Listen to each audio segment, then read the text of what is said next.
আমরা জানি একজন সুস্থ স্বাভাবিক পূর্ণবয়স্ক মানুষের শরীরে মোট 206টি হাড় থাকে। তো আজকে আমরা জানব মুখমণ্ডলের সকল হাড়ের নাম। আমাদের মাথার ওপরে যে হাড়টা থাকে, যেটা দ্বারা আবৃত থাকে, এটার নাম হচ্ছে করটিকা। এটার নাম করটিকা। তারপরে আমাদের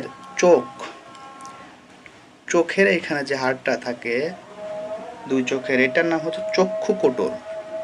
এটার নাম চক্ষুকোটর। তারপরে আসে আপনার এর নাকের ওপরে যে হাড়টা আছে, এটার নাম হচ্ছে নাসাগহ্বর। এটার নাম নাসাগহ্বর। নাকের নিচে আমরা যেটাকে উপরমারি বলি, এইটার নাম হচ্ছে ম্যাক্সিলা। এটার নাম ম্যাক্সিলা। উপরে যে হাড়টা থাকে, এটার নাম হচ্ছে ম্যাক্সিলা।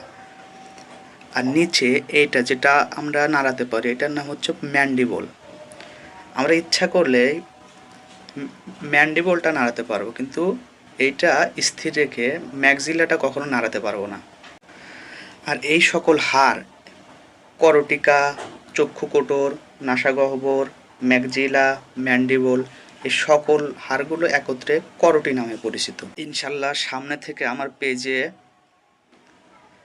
শিক্ষামূলক ভিডিও আপলোড হবে, তাই সবাই ফলো দিয়ে সাথে থাকুন।